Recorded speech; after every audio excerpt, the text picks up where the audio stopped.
Hello and welcome to Catholic Answers Live, the only radio program with infinite dignity. We are delighted that you are here with us. I am Cy Kellett, your host, and we got a little bit of flannel panel for you today where we gather, I get to gather with two of the best, finest people you can gather with. We all put on flannel shirts, and then we talk about the news of the world from a Catholic perspective. And who should I introduce first? I never know who. Let's start with Chris Check. Chris Check, president of Catholic Answers. Hello, Chris Check. How are you, Cy? Very well, thank you. Good. I'm looking forward to cruising the St. Lawrence River with you in June with Joe Heschmeyer. Let's just turn this whole hour into an ad for our cruise. Well, you know, I have been looking forward to this cruise, but then yesterday we sat down with our friends William and Amy Fahey from the Thomas More College of Liberal Arts in Merrimack, New Hampshire. Right. And I thought we had the good outline of a program, but then after our meeting yesterday, this is going to be the most coherent and rich cruise program we've ever had. Yeah. It just everything from the North American Mart or Kateri Tekakwitha to Nathaniel Hawthorne. Yeah, it's and if you don't think those things are connected, you need to come on our cruise. Well, no man is an island, as I like to say. I almost gave out the phone number. Our other guest for the flannel panel, I don't think that's flannel. I don't know. I'm not sure. There's no such thing as short sleeve flannel. Apologist Joe Heschmeyer. Hi, Joe. Hey, age before beauty in terms of the ordering. I appreciate that. Mm-hmm. And I will echo, Amy Fahey made a reference to one of my favorite pieces by Flannery O'Connor, which is actually an introduction that she wrote in honor of a young girl who had died that talks about Nathaniel Hawthorne's daughter. And it's really just this fascinating, moving, beautiful piece. And it sounds like she's going to mention it on the cruise in a way that I think will introduce other people to it. By the way, so I'm excited about that. June 29th to July 6th, leaving from Montreal, ending in Boston. Go to CatholicAnswersCruise.com if you want to come. Yes. Rose Hawthorne was just taken from servant of God to venerable. She's now. Is that just a matter of a decision? There's no miracle involved. It'd be good if there were like a Catholic apologist on this show. Someone we could ask. How do you get from servant of God to venerable? Well, first of all, let's all shoot for servant Extreme of God. Holiness. See if we can get there. Extreme holiness. Okay, yeah. It's like how do you get to practice? Exactly. How to get to Carnegie Hall. All right, so we're going to look at the news of the world from a Catholic perspective today. We don't always agree with one another. As a matter of fact, I think the show is best when we don't agree with one another. So I'm going to I disagree. That you're wrong about that. He was being funny. He was trying to be funny. I would say let's make clear distinctions. It's important to make clear distinctions. Did you go to QT to get a giant drink? Oh gosh, yeah, it's water for the record. Were you? Quick trip, Midwestern chain, ice water, and that is a big cup. You can't even get one that big at 7-Eleven. We don't even have cups that big here. No, they probably regulate that, but California. It's great. I feel very hydrated. So, I saw this comedian the other day saying how well hydrated young people are today. She goes, "This must be the best hydrated generation in the history of the world." She goes, "I didn't drink any water till I was 35." I was like, "That's how I feel." Like, nobody ever made you drink any water. You can't walk around this office without the girls with their designer they're chained to a bucket Stanley. of water. Yeah, whatever. Yeah. Yes. There is a young lady who works for us who will remain nameless, who has multiple Stanleys.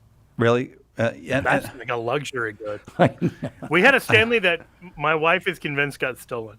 Probably. That someone came in and stole nothing but our Stanley. Came in the house, looked around and said, "I'll take the water mug." Allegedly on the porch. Yeah. Allegedly on the porch, which still feels brazen. If someone's willing to go on your porch to steal a Stanley Cup and it's not hockey, I don't know. That feels like a lot. That does feel brazen, but that's not the first topic we're going to get to. We're going to talk about the news of the day from a Catholic perspective, and I thought we would start with this because it's fun to start with audio, and we have audio from Bill Maher. You guys are familiar with Bill Maher, the HBO. He does a politically incorrect on HBO. I must say, not a fan of Bill Maher. Haven't really followed the show, but every now and then somebody will be like, "This is how I know what I know about Bill Maher." Somebody sends you a clip and goes, "Did you see what Bill Maher said?" And I rouse myself to caring, but he has some natural gifts. doesn't he have kind of a irascible persona? I'm the grumpy guy that'll say the truth nobody else will say. Is that kind of the persona he has cultivated? Yeah, I think there's a little more than that. There's an intelligence to the guy. He's not a dope. I mostly know him His from takes on religion are singularly bad Yeah, he in a seems way dumb that when it he talks about distills religion. almost every bad argument about religion Yeah. and puts them in one very smug persona. He's a very fun person to battle against on religious questions. There's an early 2000s episode he did with Roth Dothit of the New York Times on religion and violence, and Dothit just takes him to school. I mean, it's amazing watching him just debunk one after another of Marf's claims, while Marf seems totally unfazed by facts. It's actually impressive.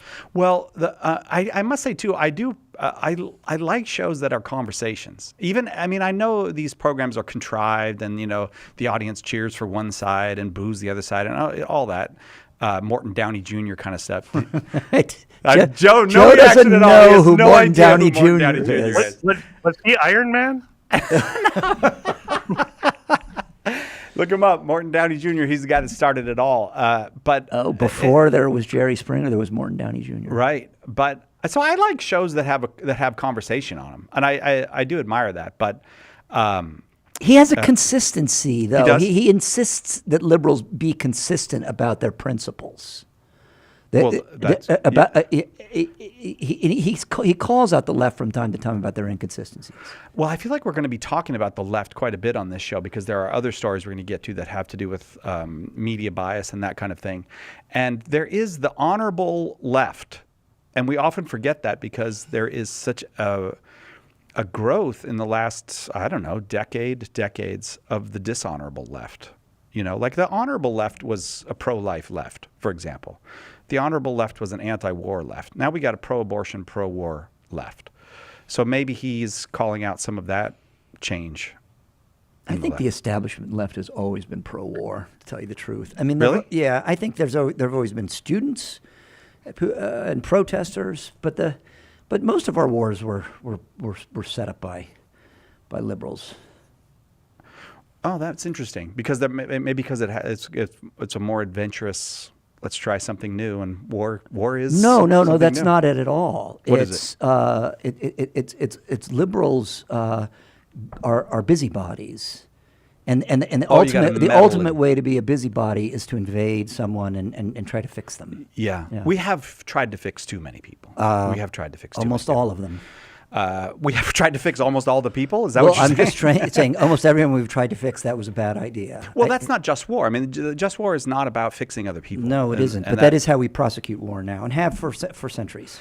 Okay, so but Bill Maher said some quite striking things, and I think we'll start the audio. So he's on the show. He's on the show with his own program with Piers Morgan, and then a woman named Gillian. Was this Tett. show from early 2000s? No, I think it's I'm very. just like, Piers Morgan and Bill Maher haven't been relevant in like 15 years, I feel like. I feel like But, Bill Maher has fair been enough. he's been more in the news lately. Like for some reason he's Maybe so. It just and then the woman is Gillian Tett from Financial Times or Wall Street Journal, or I can't remember where, and some British university. So two British people and Bill Maher, and this discussion came around to abortion, and this is what Bill Maher had to say. Not if you believe it's murder. That's why I don't understand the 15-week thing. Or Trump's plan is, let's leave it to the states. You mean, so killing babies is okay in some states? Like, I can respect the absolutist position. I really can. I scold the left when they say, oh, you know what? They just hate women, people who aren't pro-life, pro-choice. They don't hate women. They just made that up. They think it's murder. And it kind of is. I'm just okay with that. I am. I mean, there's 8 billion people in the world. I'm sorry, we won't miss you. That's my position on it. What? That's quite harsh, Bill. Yeah, exactly. I'm not Is sure that you're gonna not get your much- position if you're pro-choice? Isn't that mainly because you don't like children? I mean, Yeah, No, exactly. I mean, but if you said you're pro-choice. That's your position too. And there you can see a look of pained horror on the face of Piers Morgan. Well, he called him out. Yeah, because that is this position. It is. If you're pro-choice, you're for murder. Regularly comedians have been calling this out. Louis C.K. famously did it when he said abortion's not murder. Well, it's kind of murder. Well, actually, it's 100% murder. And then he talked about how he was okay with that. And then what's his name? Yes, I yes, can't- and he said he was murder, but he was glad it was available for his daughters. Yeah, and I can't remember. Now I'm forgetting the name of that comedian, but it'll come to me. Chris Rock. It was Chris Rock that said that. And so this has become a kind of, in the comedy world, because I do think in a weird way, comedy is about kind of prodding people with truths they don't want to hear sometimes. But first, let me just get your takes on that take. Joe, go ahead. You start us, because... Yeah, I think there's something really ghastly about it, but also something sort of refreshingly honest about it.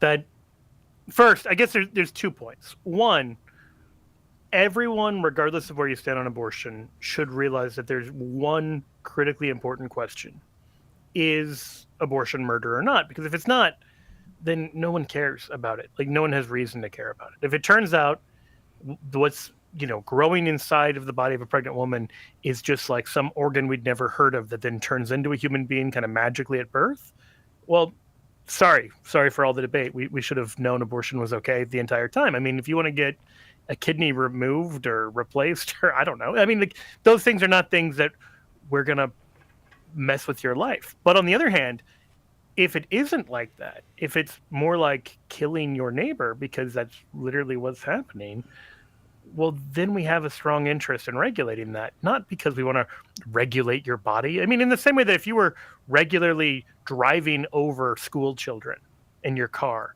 it isn't because of our obsession with automotive regulation that we would say this should not be happening. That's right, Joe. And it's ridiculous to pretend, why are you so obsessed with cars? And it's like, not really about the car at all. Like, not really, like, it's just about the murder. And so the first thing he says, I think everyone, regardless of where you stand, should grapple with that. Picking out, sexists on one side or the other is bad faith argumentation. You can find people who are misogynistic pro-lifers. You can find people who are misogynistic pro-choicers. I mean, Hugh Hefner and that ilk were disgusting to women and wanted abortion to be legal in pursuit of some pretty sick anti-woman kind of visions of the world. That doesn't invalidate the stronger pro-abortion or pro-choice argument. So you can't just take the low-hanging fruit. You have to actually deal with the arguments each side's making. And so I would just say, wherever you fall on the issue, that's a cheap rhetorical move. It's not worth the actual debate. And yet when I read the arguments made by people who are pro-choice, I'm astonished at the number of times that it's either A, you just hate women, or B, you're legislating based on what your holy book says.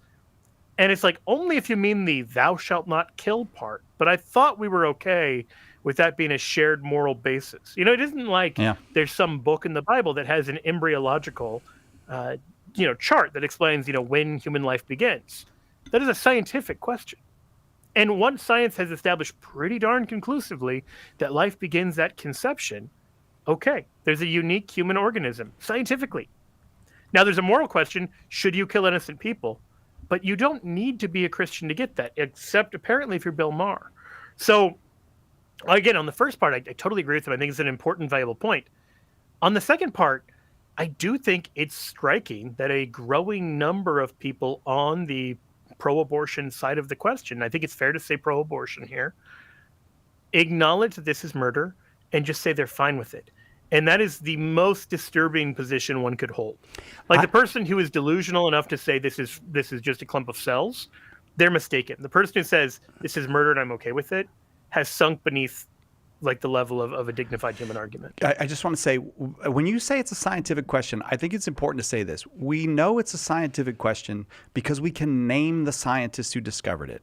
It was Ernst von Baer in 1827 in Germany identified the contact of sperm with egg as the origin of human life. And no one has ever refuted what Ernst von Baer so we are now 200 years into knowing how human life begins. Go ahead. I actually welcome Mayor's remark. I'm not as horrified by, of course, sure, it's horrifying. I actually think there's more hope in Mayor's remark than there is in the people who are even when they know. Yes, well said. Yeah. Even when they know. So, Joe, I guess I might disagree with you a little bit because I don't think there's anybody who claims to be pro-choice who really thinks it's a clump of cells. I've met people who've converted on this issue. I know one woman who was Christian, but she was more or less like, I wouldn't do it kind of pro-life, where, it was that fuzzy in the middle spot a lot of people are.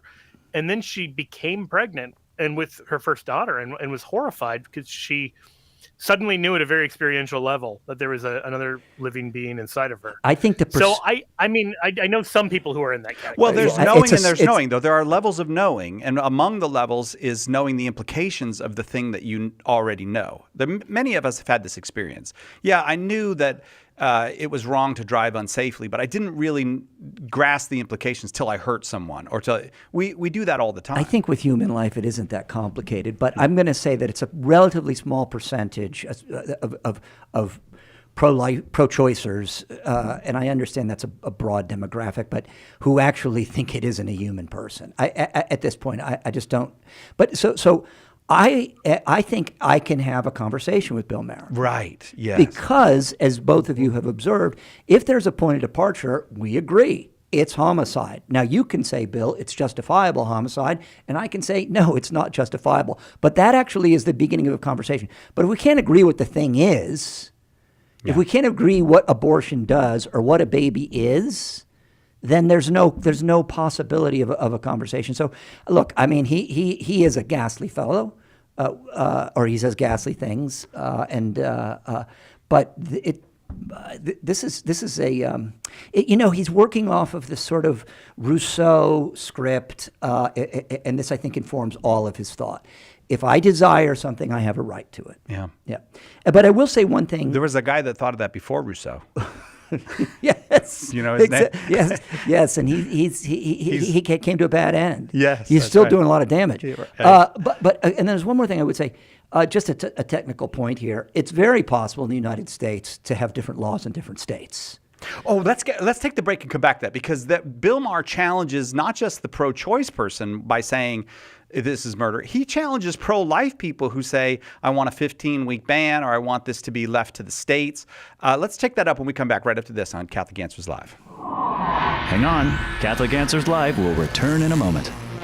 Are you a coffee drinker? If so, you can now enjoy a coffee roasted to perfection by the Carmelite monks of Wyoming. Delicious Mystic Monk coffee is roasted and prepared by monks in a hidden cloistered monastery and is available in over 25 varieties. All Mystic Monk coffees are works of perfection and labors of love. For more information on how to purchase Mystic Monk coffee, visit mysticmonkcoffee.com. That's mysticmonkcoffee.com. Underwriting for Catholic Answers Live is provided by Real Estate for Life. Real Estate for Life connects home buyers and sellers to real estate agents while supporting pro-life organizations. On the web at realestateforlife.org. EWTN Radio is seeking a dynamic radio producer to join the EWTN radio team in Irondale, Alabama. The right candidate will be a passionate, multi-skilled, talented professional who can manage and direct all aspects of producing world-class programming and play an integral part in Mother Angelica's mission. If this is you or someone you know, email a resume and cover letter, including salary requirements, to Human Resources at EWTN.com.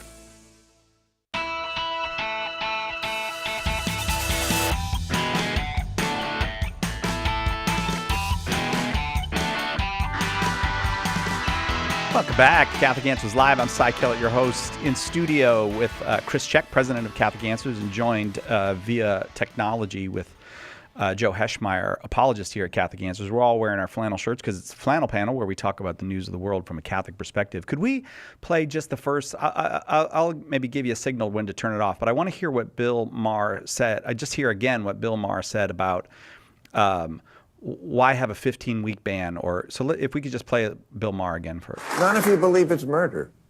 That's why I don't understand the 15-week thing. Or the Trump's plan is, let's leave it to the states. You mean, so killing babies is okay in some states? Go ahead, Chris. What do you make of that argument? Well, in fact, that is the federal principle that informed at one point the construction of the United States government. I mean, it's sovereign states had different laws. Some enslaved. Yeah, if you can't do abhorrent things to human beings in the name of states' rights, what can you do? Okay.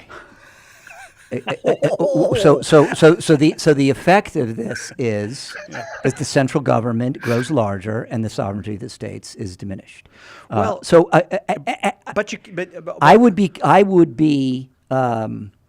I would prefer leaving this matter to the states. I think people have more hope of affecting change.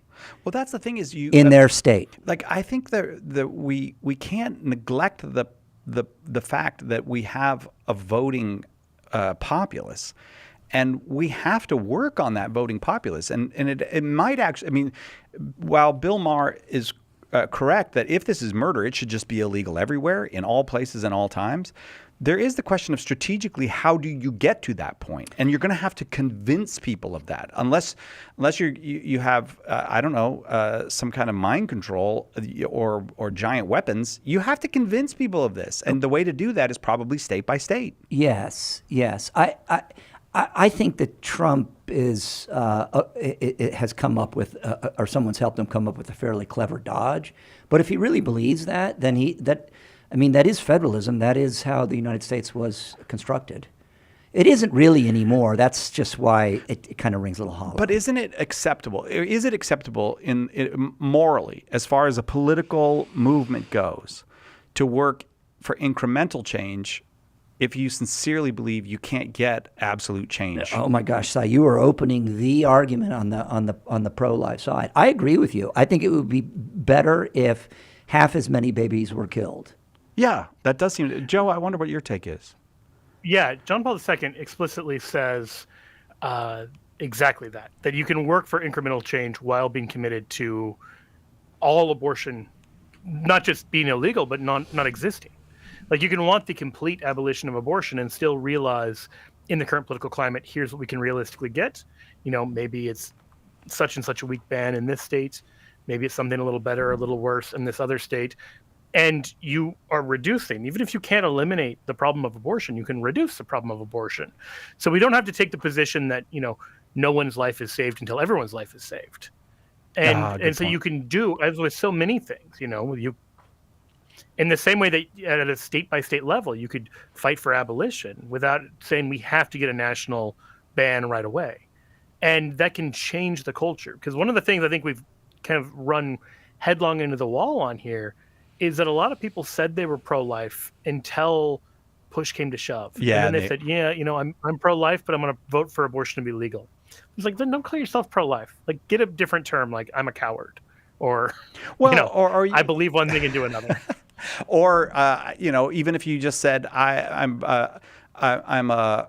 I can't come up with a term. I'm not going to try to come up with a good term for that. But I will say this: the difficulty with the state by state solution is that neither side is going to be committed to just letting it be resolved at a state level. Yeah, that's why I say it is not really how the government functions now. Yeah. But it is the federal principle that informed the creation of our national government. Well, and not even just at a federal level. You've got things like Women on Waves, the international abortion ships, where they'll go outside of countries that have abortion bans, like Ireland, and they will pick up women and go perform abortions in international waters and then bring them back. Mother of God. And so, it's like, it's very, it's at a point where even if you had a federal ban on abortion, there would be attempts to circumvent it. Mexico, international waters, all sorts of things. Well, I see a lot of gloating on cable news and on NPR and these various places, and it's disguised gloating, but very minimally disguised.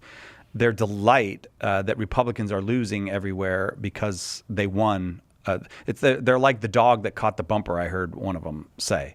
And I don't think they're wrong. I think that the pro-life position in many ways is a losing position at the moment. We've always been in this for the long. None of us who lived through 50 years of waiting for Roe versus and fighting for Roe versus Wade being overturned thought that this was going to be something that's not a whole lifetime commitment. But they are right. Pro-life politicians are in a tough position now. Yeah, you can see who actually has principles on this issue and who doesn't. Likewise with the IVF issue, Right now, a lot of people don't have pro-life positions on IVF or on abortion. And you can either be a leader and try to change the culture, try to make good laws and shape the national conversation, or you can just chase what the polls say.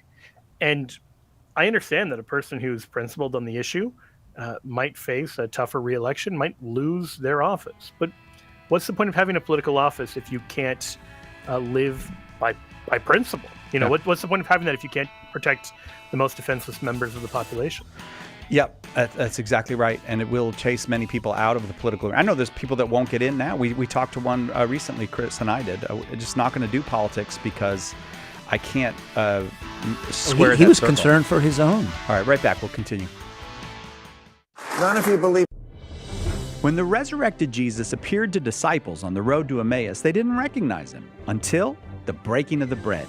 The same is true today. In the Holy Eucharist, we really meet Jesus. In The Eucharist is Really Jesus, author Joe Heschmeyer explains how knowing Jesus in the Eucharist is the key to understanding all of Christian faith. Order your copy of The Eucharist is Really Jesus today at shop.catholic.com or get it at a good Catholic bookstore. Our Lord needs articulate defenders of the truth to spread the joy of the Catholic faith. Catholic Answers monthly giving club, Society 315, helps you fulfill the call in 1 Peter 3:15 to always be prepared to make a defense for the hope that is in you. For as little as $10 a month, you'll help Catholics grow in faith, bring lapsed Catholics home, and lead non-Catholics to the truth. Go to casociety315.com and join today. As we read the Gospels, every Christian faces the question again and again, what does Jesus mean? Getting the answer right is critical to both growth in holiness and fruitful evangelization. Want to know Jesus better so you can introduce him to your friends? Then it's time to get serious about understanding his words. Why not join Catholic Answers for our 10th annual Apologetics Conference? Learn from me the parables, sermons, and conversations of Jesus Christ. September 26th through 29th, right here in sunny San Diego. Learn from our guests, Dr. Scott Hahn and Kimberly Hahn, Dr. Ray Garendi, Father Sebastian Walsh, Billy Junker, Father Paul Check, and, of course, all of your favorite Catholic Answers apologists. It'll be 4 days of fun, faith, fellowship, and a live radio show. Seats are still available, but going fast to visit CatholicAnswersConference.com or call 1-888-291-8000 today. None of you believe. Conversation about God's truth along with guests and your calls. I'm Deacon Harold Burke-Sivers, and I invite you to join me tomorrow for Beacon of Truth on most of these EWTN stations. Now back to Catholic Answers Live with Cy Kellett.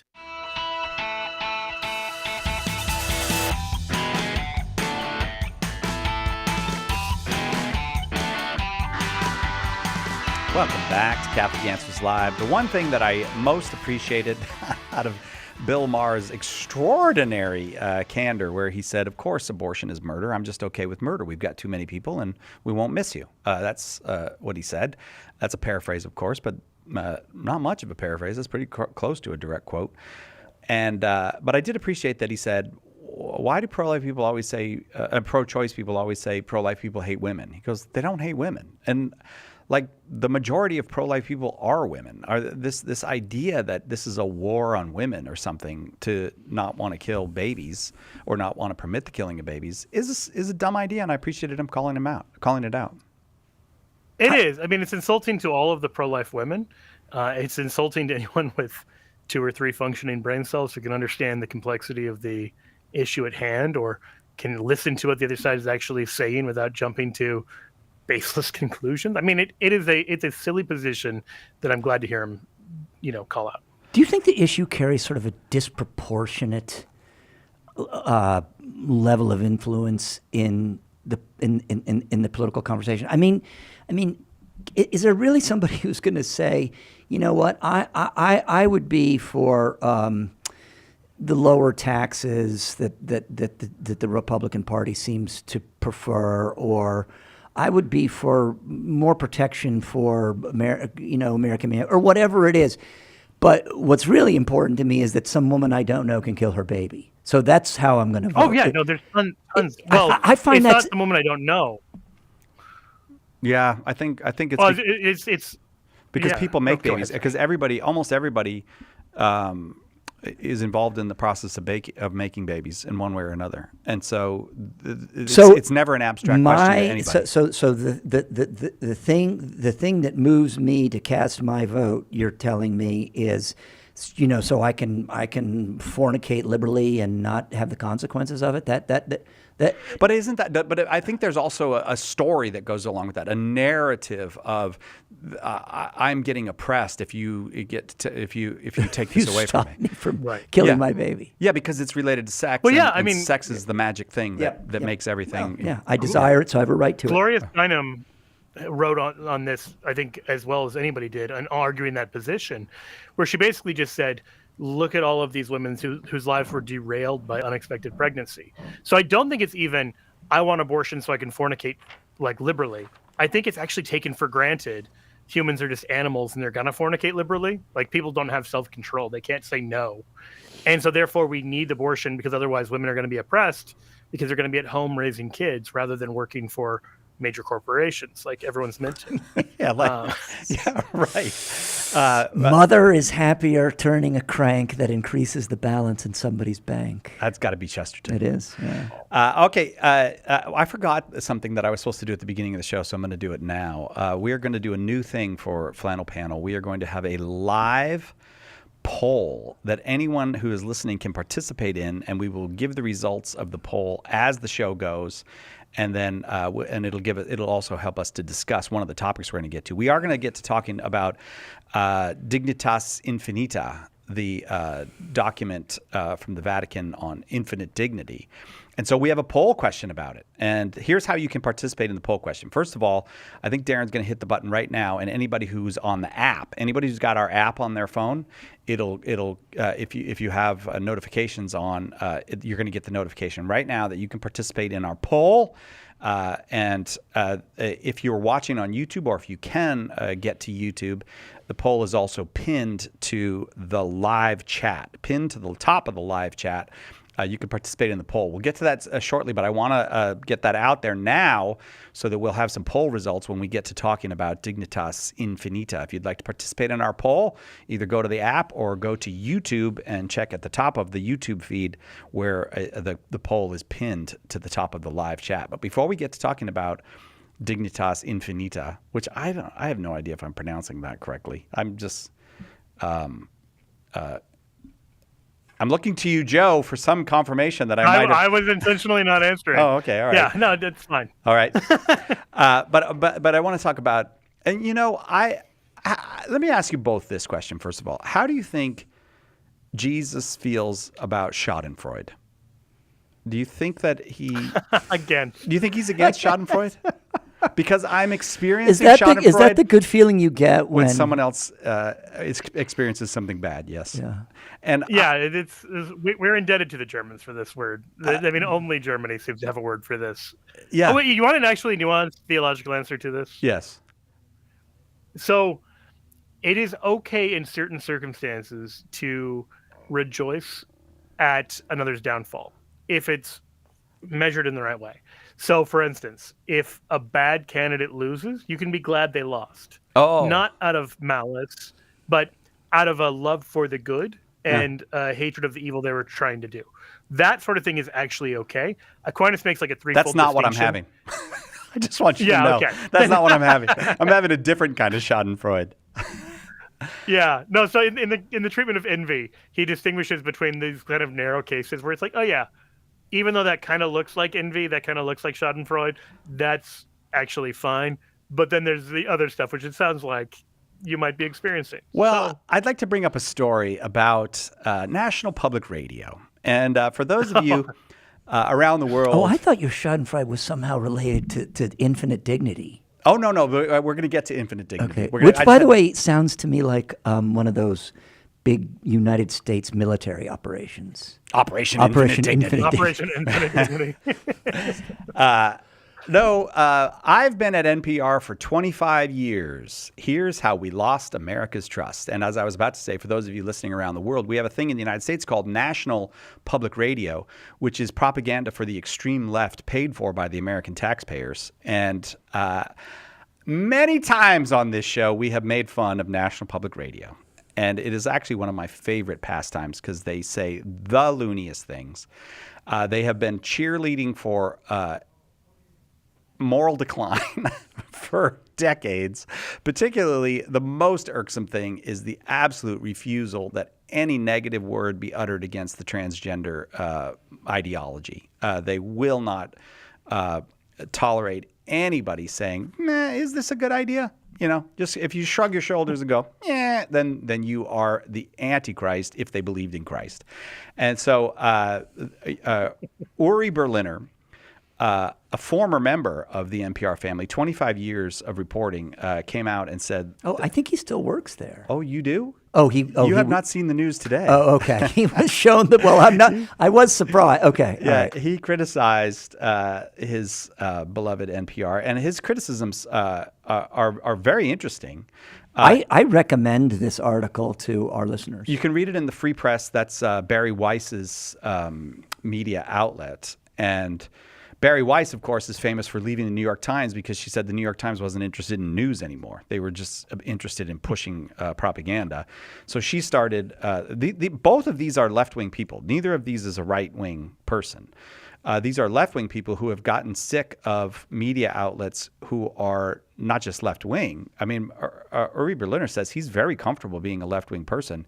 He just doesn't want to do propaganda. He wanted to do news, and he's tired of the propaganda. Well, journalism. He makes the point that he's a journalist, and journalists follow evidence, and then they accept the conclusions. So had you heard about this, Joe?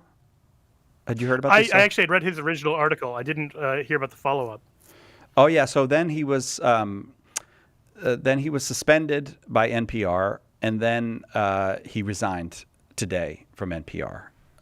He had become very, very unpopular for saying things like there were 87 people in the NPR newsroom who were registered Democrats and 0 people who were registered Republicans. Again, I remind you, I don't care about that. I don't care how many Democrats or Republicans you have in your newsroom. I just don't think taxpayers should pay for one side ridiculing the other and twisting the news. Well, and one of the points he was making is that this North Star, as they called it, of diversity, the guiding light of NPR, he says we're not following diversity if everyone here thinks like a left-wing Democrat. Right. I mean, the whole point of diversity on paper is you get people from a variety of backgrounds and different sexes. Originally just 2, but it's gotten a lot more interesting lately. And there used the to whole be just point 2 is, sexes. I think you're you're in Missouri, right? I am. Yeah, so there's still just 2 sexes in Missouri. California, we have 73. But I think you still just have 2 in Missouri. I'm going to avoid making any show me state jokes. No, you didn't avoid it. Right. Apophatically. So my point is, the whole point of all of this diversity on paper was to get a diversity of ideas. But when you get 87 people with the same views of the world, they just happen to have different color skin or different bodies. Yeah. That's not any kind of meaningful diversity on the output. You might as well just clone one person 87 times. And so I do have a problem with it in that I think, regardless of the respective merits of the 2 parties, having an echo chamber where only one person's perspective multiplied 87 times gets repeated makes everyone dumber. Yeah. And I think it can happen in any kind of cultural context, on the left, on the right, whatever. I mean, like you said at the start of the show, there's something that's actually gained, I think, when we disagree, the 3 of us. If we all felt the need to be in ideological lockstep on everything, it'd be a worse show, and we wouldn't see, good perspectives and good ideas. It's a real... And so I think likewise, when NPR kind of goes into this ideological lockstep, and it's not just that it's a waste of taxpayer dollars, it is that. And we're not even also journalists. The waste of an actual institution. That's right. Like we're doing a different job than a journalist. So I mean, we are advocacy media. We believe in Jesus. We believe that He's the Son of God, come to save us from our sins and from death, and died on the cross for us. And so we're an advocacy media, and we're more diverse than NPR is. And there's just supposed to be journalists. Can I point out a really bizarre connection all of these stories are going to have? Yeah. The first story was about Bill Maher. The second one is about NPR, whose president is named Catherine Maher. Yes. And I think we're going to eventually get into talking about Bishop Marmari. Oh my gosh. And I'm just saying, there's a lot of like Marmari. There is a conspiracy here somewhere underneath this. Lattice of coincidence. This needs to. There's no such thing as coincidence. Have you ever watched Jimmy the Aguilar's Mysterious the World? lattice of coincidence? Repo Man. It is a special triumph of the propagandist when they can take a word and have it mean the exact opposite of what it means. Gender affirming care. Well, care Yeah. is a good one. Choice means killing. Border means sieve. Diversity means, as Joe says, lockstep. There are other examples, but it is especially striking. Why don't they should just call it Oceania News? Do you get that reference, Joe? Or are you too 1984. young for that? Oceania? 1984. I saw it on London's East End. I didn't read the book, I have to admit. I think there's some real gems in this article. The first is he identifies 3 stories that everyone else knew were actual stories or non-stories. So Russian interference was not a story. Right. Hunter Biden's laptop was in fact a story, but the New York Post broke it, so it's not. The best one is that the COVID one, where they refused to, whatever good reporting they did, they utterly shut down the possibility that this came from a scientific lab. Which, by the way, is now the accepted explanation. Which is weird, though, because what's more racist, to say the Chinese are so gross that diseases are coming out of their food markets, or the Chinese are so smart they invented this in a lab? Like, which one of those is more racist? And they tried to convince everyone that it's racist to say that they invented it in a laboratory, which, I mean, obviously they did. I don't think they did it on purpose. I'm not saying that. But I mean, he gives the data of how heavily invested in these 3 narratives NPR was, and then when it was revealed, they just went radio silent on it. But I got to say, and we'll have to do this when we come back from the break, I think that Berliner pulled his punches a little bit, and because the transgender story is the more obvious one. Every single day for years, NPR had to have some story on the beauty of transgender ideology. They were wrong about it. They've destroyed countless lives with their lies, and Berliner didn't call them out. So we'll talk about a little bit more about that when we come back. Catholic Answers Live. Hang on. We'll be right back with more Catholic Answers Live. The Catechism defines evangelization as the proclamation of Christ and His gospel by word and the testimony of life. But what does that look like in real life? It looks like St. Paul street evangelists out in the public square sharing the good news. We're a Catholic nonprofit that starts conversations by handing out free sacramentals. Then we employ our method of listen, befriend, proclaim, and invite. Catholic Answers is supported in part by St. Paul Street Evangelization. Visit streetevangelization.com to learn more. At EWTN Radio, your family.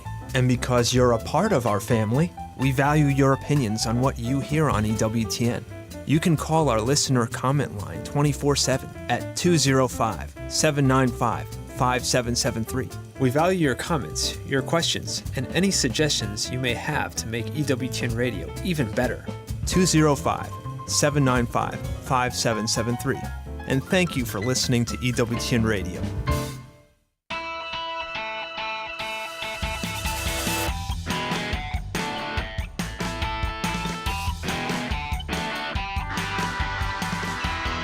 Welcome back to Catholic Answers Live. Barry Weiss, a reporter for the Wall Street Journal, an editor for the Wall Street Journal, who became a reporter for the New York Times and left the New York Times famously because she said they didn't do news anymore, basically. I mean, I'm paraphrasing. I'm not, but she wanted to do news. She didn't want to do propaganda, so she left the New York Times. She has a big interview on her outlet, the Free Press, with Uri Berliner, who's a 25-year veteran of National Public Radio in the United States.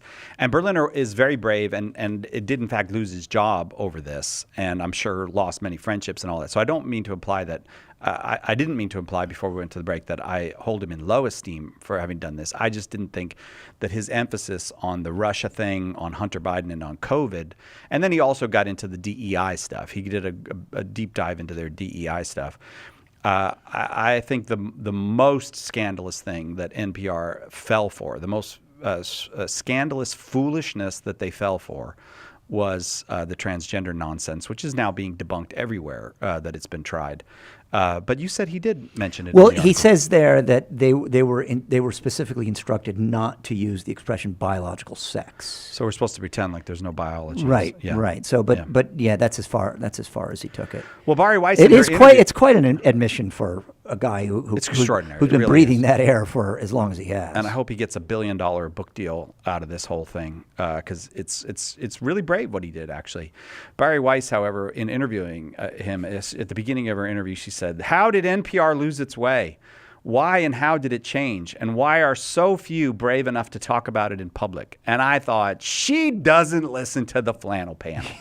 We've been brave, Barry Weiss. We have been brave enough to talk about it for years on the flannel panel. I think NPR's zenith was with Garrison Keillor and Prairie Home Companion, and after his fall from grace, it just started to topple. But even then, I mean, of course, that show ran for decades.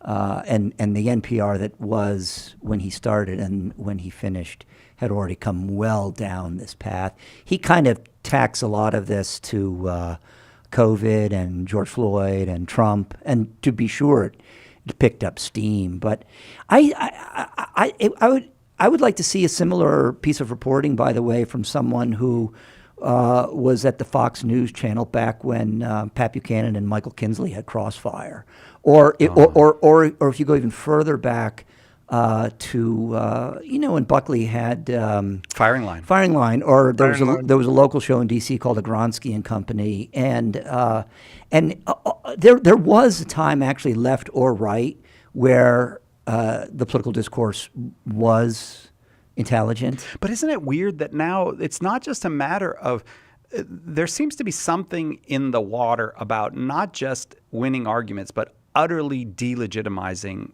anybody who doesn't agree with you. I can speak to that. Go ahead, Joe. There's a great book on this subject called The Coddling of the American Mind by Jonathan Haidt and Greg Lukisoff, where they're both involved in free speech activism on campus.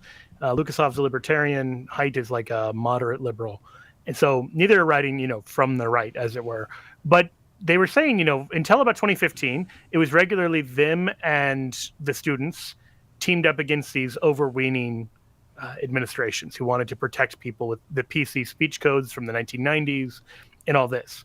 And then around 2015, they said that they experienced the students switching sides, where now the students were actually resentful of the idea of free speech and felt the need to be protected from it by administrations. And so they basically devote a book to unpacking why this is. And one of the great lies that they uncover is this idea that words are the worst thing. Speech is really dangerous and can hurt you. And a lot of this comes from a misuse of the language of trauma and taking psychological terms poorly understood, that you have trigger warnings and you have trauma and you have all these things.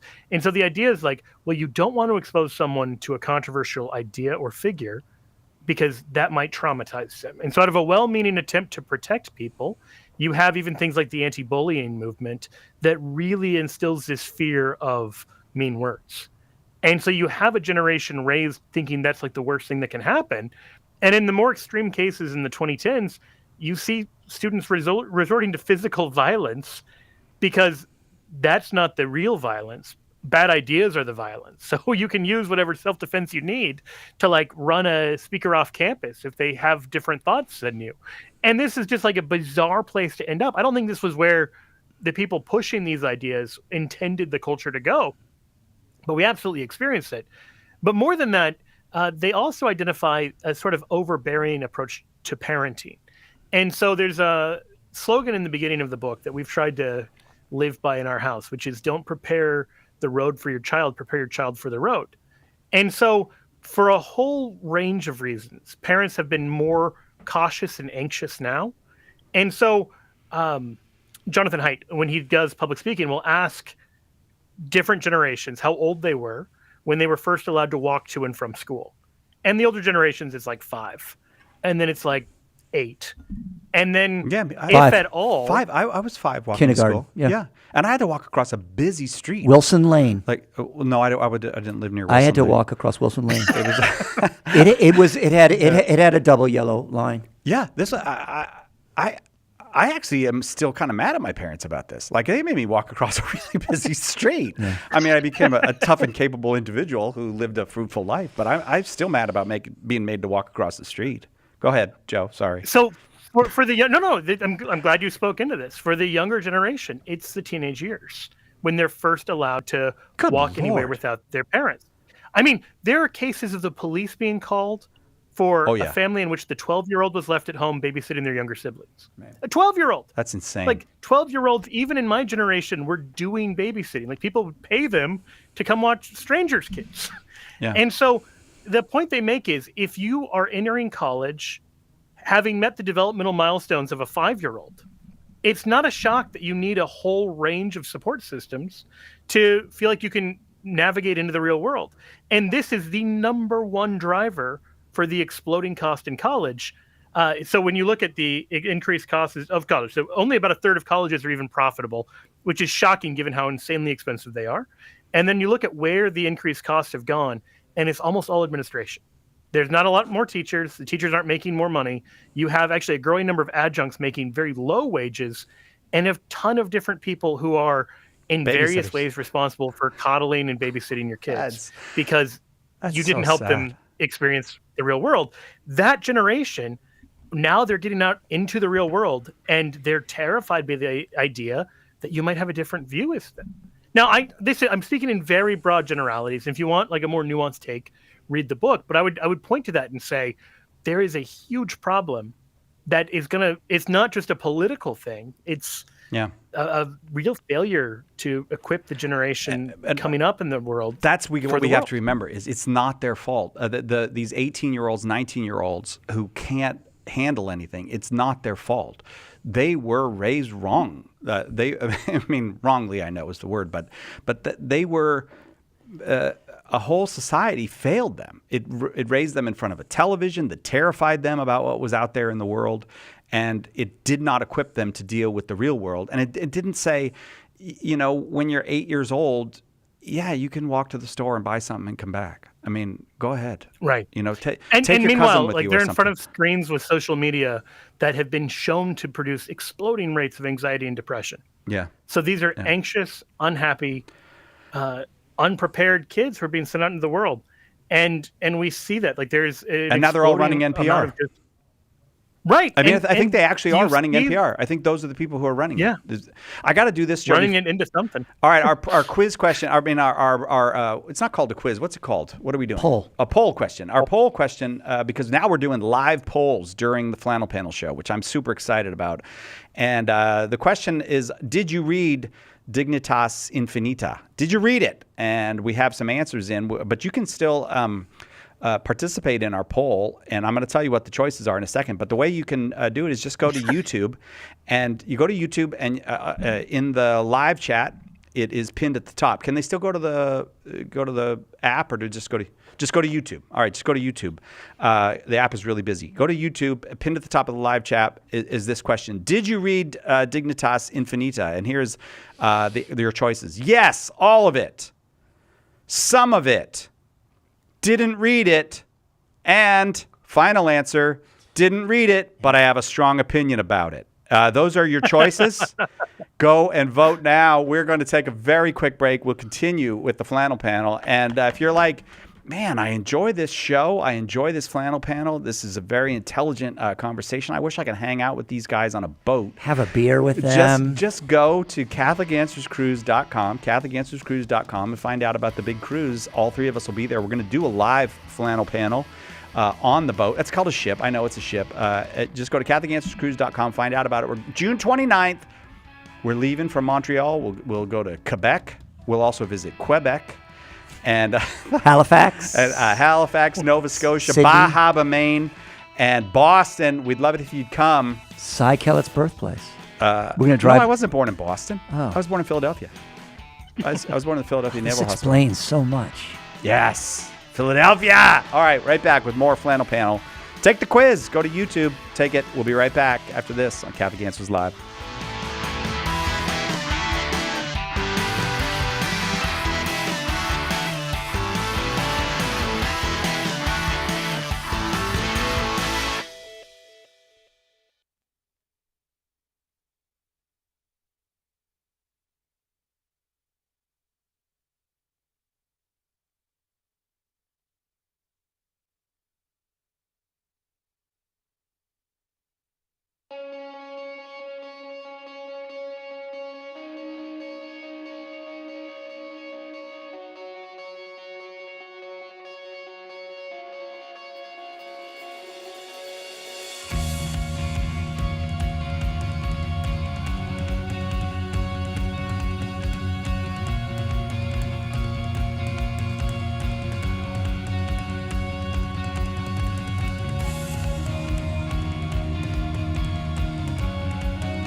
Welcome back to Catholic Answers Live. I am Cy Kellett, your host, and it's Flannel Panel Day today.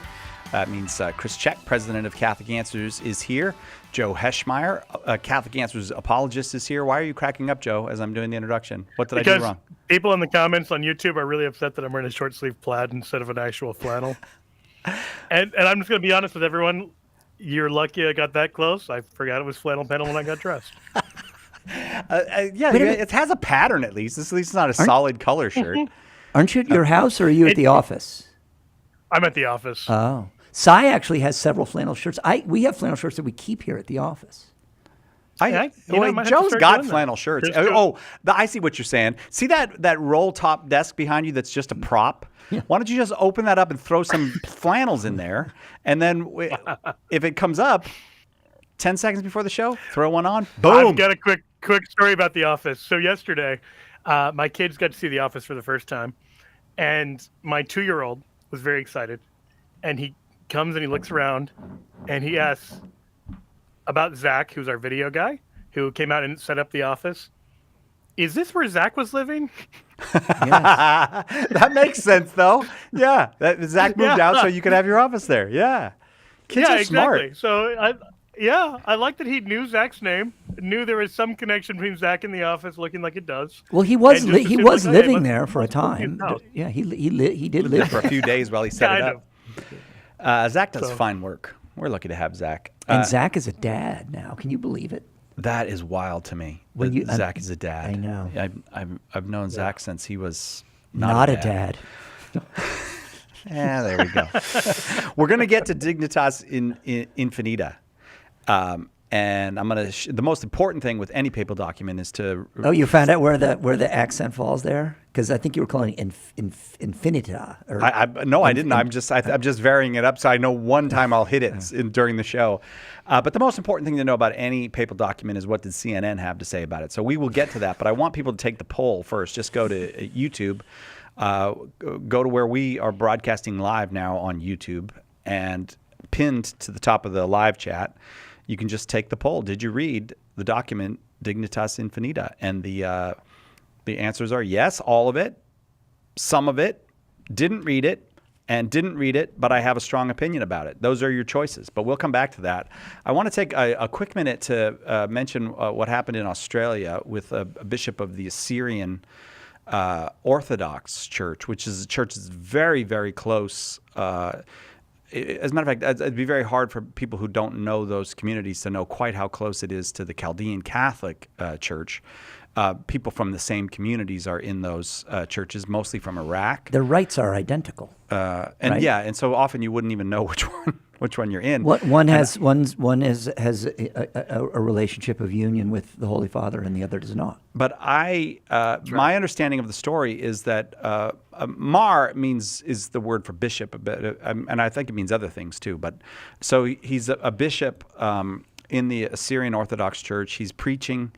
They live stream his preaching from the church, and a kid, 16-year-old, Allahu Akbar'd him, and then started stabbing him. Do I have the basic story? And then correct, other people in the congregation as well, like 5 other people or something. Because the reason I say jumped on the kid, they didn't attack the bishop. Okay. They jumped on the kid. Yeah, and then there was some slashing and injuring of people of various ages. And then there was a riot outside because this kid had come and done this, and it was an obvious act of religiously based terrorism.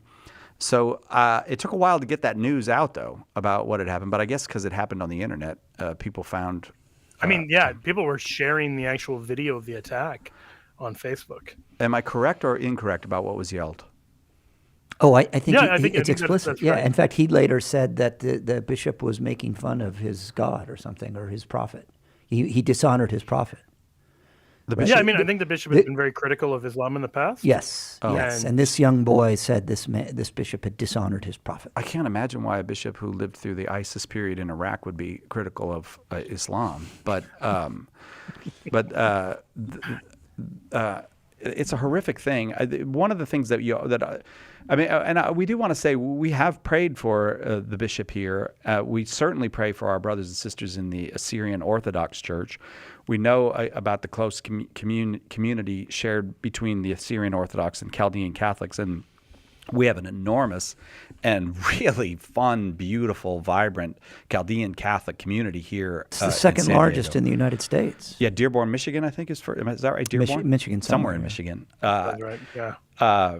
But I mean, if you want to just hang out with wonderful people, hang out with Chaldean Catholics, and I'll extend that to Assyrian Orthodox. It's just a magnificent group. But I don't know what else to say about it, except it does seem to me that there's a kind of unwillingness in much media to report on the full truth of what happened and to use certain words in designating what happened. Do you share my view on that, either of you? So I think not only that, but I think it backfires really badly. Like when people realize that that's what's happening, it feeds a kind of contempt and distrust of the media that doesn't help relations. And you see this with religious relations, here, where, if this was like a white supremacist who attacked him because he was Middle Eastern, they wouldn't hesitate to identify what his motives were and to maybe even seriously question what were the things that influenced someone to do this, and they'd have some hard-hitting journalism and try to hold other people accountable for, creating a culture in which this kind of violence was thinkable to a teenager. And we're not willing to do that same thing when it's more politically disadvantageous ideology, where you can't just bash the other side over the head. It depends who is the perpetrator of the violence and who the victim is, because in a reverse situation, for example, or I'm sure you can think of another case, the media will immediately start saying police are investigating whether or not this was a hate crime.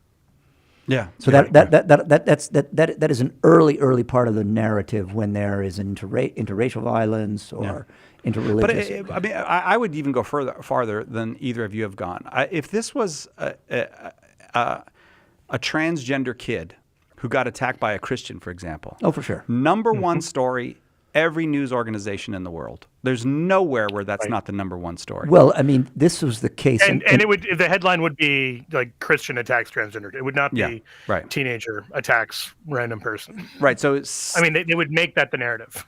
Right. And I don't want there to be anti-Muslim reporting. I'm just saying that you look at this and you feel a disgust at news organizations because the standards are. I think they should be careful. I think they should be extremely careful in what they report. I think often we get that, that the story that fits the perfect narrative for them, and they get all excited about it, and then 2 days later you find out, well, that's actually not what happened. So I'm not saying that they should be less careful with Muslim people. I'm saying they should be more careful with everything else. So we had an example of this in Oklahoma, right? There was the young teenage boy in Oklahoma who was confused. And he made his way. This is like he's the saint of gay rights, but he was killed over a drug deal. Oh no, I'm thinking this is the one who went into the girl's bathroom, and then they shoved him out, and the next day he was dead, and now I think we've learned he took his life. Yeah, he took his life, and the reason he took his life is supposed to be these kids, the girls that didn't want him in the bathroom. Well, and by the way, and none of the reporting is his pronoun, his actual God-given pronoun used. No, right. And then it comes out that I actually was confused. I'm still kind of at a loss. So you're saying this was biologically a male? I think. Well, do you know something? I don't know that that's been certified. No, I had thought it was biologically a female. Well, this is the problem, is that the reporting is so opaque. You can't even make sense of it. Oh, you may be be right, Joe. I don't know. It's like... and it seems important for the narrative because were these a bunch of young women who felt uncomfortable that a man had walked into their bathroom? Or were these women... or these young women bullying? What happened? The story is actually less clear, right? Because of our refusal to just speak openly and honestly about the facts. A lot of reporting on these issues, especially when they involve these gender issues, when the media tells you about it, it's like your wife telling you about the dream she had last night, and you're like, "What happened? Who was involved in this? What? I like? Did they shift gender somewhere in the middle of this dream?" Because you can't make heads or tails of it. And my wife, who is a patient, kind, good person, was reading a news story the other day and said to me, "I don't actually know what's happening," because they kept referring to the people in the story as they. Right. As individual people, as they. And she said, when they say they, I don't know who they're talking about. Like, I can't read backwards and go, this pronoun is being as a replacement for this proper noun that was previously given. She said, I don't know which person they're talking about. I can't do it anymore. Right. So, I do think there's a point at which it's just, it's not even feasible practically at a certain point. Yeah, it does seem like it's just creating bad grammar and less clear thinking and speaking.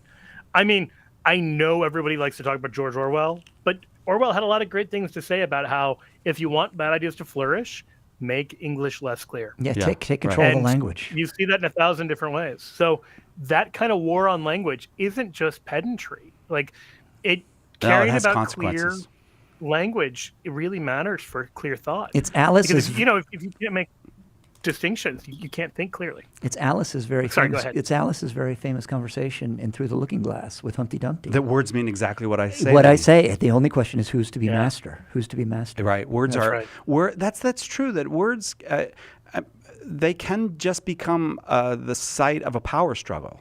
Rather than being things that are meant to help us understand one another, they're being employed in a way to put one side down and to lift another side up. Yeah, I mean, even the phrase like reproductive rights, getting back on that subject. Yeah. It's not a neutral expression, and it's a false expression. Human reproduction has already stopped by the time abortion is being considered.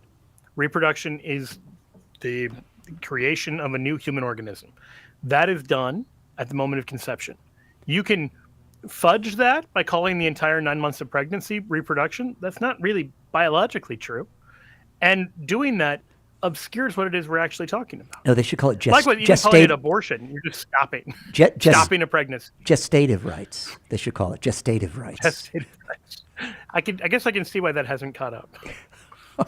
Well, but you can almost see it in real time, the media kind of settling on the term that they're going to use. Like when new things come along and everybody's using different terms, and then you say, oh, now we're down to 2 or 3 candidates for how we're going to bully everybody into talking about this. And I mean, I guess the classic term is Latinx, which people always go, I've never met a Hispanic person, a Latin person who wanted to use the word Latinx. I actually have met people who wanted to, and they were weird. Like nobody else. Who wants to? There's a word. It's called Latino. You don't like it because you don't like that there's a language that has gender. So you're not just trying to be open and open-minded to other people. You're trying to destroy someone else's language. I thought it was pronounced. Oh, how many of the people who push for it are actually native Spanish speakers? Because it seems like it's the English-speaking kids who want to claim the heritage while not understanding enough of the language to realize how ridiculous it is. Yeah, they're the second or third generation. X ending. Yeah, right. Because if you're going to attack like Latino, Latina, you have to attack like 90% of the language. Yeah, Spanish doesn't work anymore. Is gendered. It doesn't. You can't speak Spanish if you're going to do that. You want to talk about the erasure of like a culture, just outlaw the language. I mean, this is what the English did in Ireland, where they outlawed Gaelic. If you start policing Spanish, Portuguese, Italian, all these heavily gendered languages to say, no, you have to conform to English with its neutral nouns. Yeah. All you're doing is erasing these massive languages and doing real violence to them. It is funny, though, to see these publications like People magazine that went all in on Latinx, and they can't let go of it now. They can't get out of it. They're stuck. Like, what are they going to do? They can't go back to talking like normal people. So they just look ridiculous. I thought it was Latinx. It's not pronounced Latinx. No. There are other phrases. Well, also, I was just watching a video about this yesterday. Sorry, I just want to throw this out there. Linguistically, English is a very difficult language for many non-native speakers because, unlike the vast majority of the world's languages, we don't tend to end our words on vowels. And so most of the languages of the world do. And so most people are used to the kind of glide that has. Yeah. And it often means that people pronounce English kind of funny. Like And Italians, just it's a beautiful amazing how language. Italians add a vowel to the end of every English noun. Like do you know, like when you're speaking to an Italian and they say it, they go, if you say where's the toilet, and then they try to say it in English, but they always will add to the end of it. This is toiletta. by the way, why it's easier to write an epic poem in Italian. Oh yeah, because you're the saying endings. Dante wasn't that impressive, right? It's like that was so starting to easy, rhyme. Dante. It's like playing tennis without a net. But you were making a point, Joe, and I interrupted you. I apologize. Go ahead. Well, no, I was just making exactly that point, and just saying when you switch away from that, not only to not gendered, but also not a vowel ending, it shows a total lack of understanding and appreciation for the Spanish language. Yeah. And so it's this hilarious attempt from obviously non-Spanish speakers to police Spanish in this way that's supposed to be protective of like Latin identity while doing a tremendous disservice to it. There should be some kind of phrase for the period of time where the media is still looking for the word they're going to use that they're going to bully everybody else into using, like, or, like while we're still negotiating what will be the proper term. We don't say global warming anymore. We say climate change. Okay, well, how do we decide that? Was that a scientist? No, it was the media. Right. They went back and forth until they found a term that they felt they could bully everyone into using. One that's a couple that have been in circulation for the longest time are constitutionally protected. So constitutionally protected right to abortion. Oh yes, even though the Constitution makes no mention of abortion. No, I know. Or the constitutionally mandated separation of church and state, right? Which also is not addressed in the Constitution. It's like the use of the word bipartisan. Whenever you want to say something's good, you just say bipartisan. It doesn't matter if one Democrat voted for it. If you're a Republican, that's a bipartisan. It is, and the other way, of course, the same. But. It is interesting to see how far back. Sometimes we think, that's been in circulation for a couple of years. But sometimes these expressions go back well far. I bet climate change goes back into the early 90s. Oh, yeah, probably. Yeah. If not, all right, we got to take a quick break. We'll be right back. We're going to discuss. Well, first of all, again, I want to say I don't know. Is Easter coming up in the East, Joe? Are we near Easter for the Orthodox?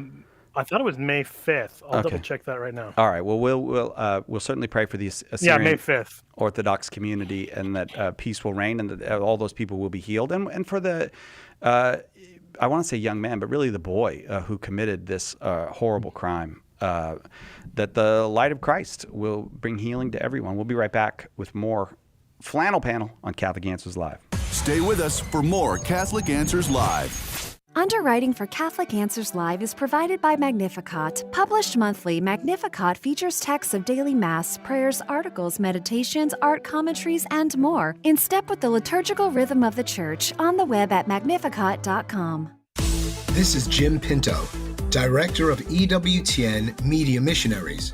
EWTN Media Missionaries prayerfully take EWTN to parishes and the community through the print and electronic media we provide. You can help EWTN share the good news by becoming a media missionary.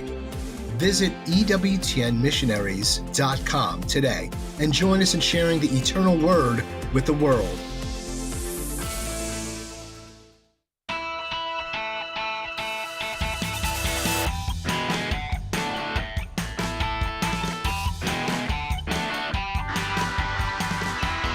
Welcome back to Catholic Answers Live.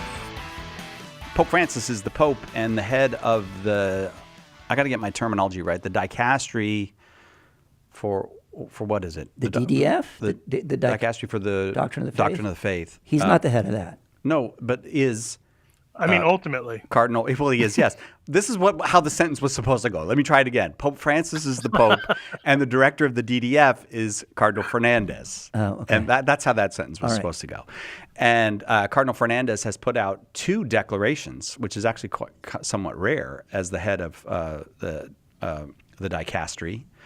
And the newest one is called Dignitas Infinita. And so we will discuss. Scott, can we make a quick clarification? Yeah. A declaration is like the most authoritative thing that he can do Yeah, that's in the his top. capacity as the head. So that's why it's rare. I mean, for those who aren't familiar with the way DDF documents work. Okay, thank you, Joe. I do appreciate it. Right, I didn't make that clear. So we've had a bunch of people vote on our question, or not vote, just inform us of did they read Dignitas Infinita, and the possibilities were yes, all of it, some of it, didn't read it, or didn't read it, but I have a strong opinion about it, and yes, all of it came in at 4.5%. Read some of it came in at 18.67%. Didn't read it came in at 73.44%. And didn't read it, but I have a strong opinion about it. And by the way, I love you people for being honest. Didn't read it, but I have a strong opinion about it at 3.32%. I feel like that was a little too low. Yeah, I do too. And by the way, I think it's perfectly legitimate to have a strong opinion about this document without having read it. Is that your position? I mean, are you in the position of one of those people? I started to read it and said, I need to find some time in the future to read it with serenity, to finish it. Yeah. So that may yet happen. Do you know why I said read it with serenity? I learned that from your Archbishop Naumann. I think in his document, I was actually very impressed with this. That he when Fiducia Supplicans came out, his response to it was, I didn't want to have a response to it until I could read it with serenity. And I thought, good for you. Has he? And has he read it with serenity? Yes, he has. I thought his commentary was very, very good. I don't know about. And he was a little bit pointed. He said normally controversial documents are sent to us before they're publicized. Yeah. And that was not the case. And so he was acknowledging like one of the reasons they don't have an immediate hot take is because we weren't given the respect, the kind of synodal approach. Yeah. But I can't read any But documents. that's a different document. We should pivot. Right. We'll talk about Dignitas Infinita. I read it, but I have to be honest with you. I only finished reading it a few hours before the show because I wanted to make sure I had read it in case any of you asked me. And we'll talk a little bit about it. But I want to get the most important thing, as I said, with any papal document is what does CNN have to say about it? And this is CNN's headline: Gender-affirming surgery threatens, quote, unique dignity, end quote, of a person, comma, Vatican says.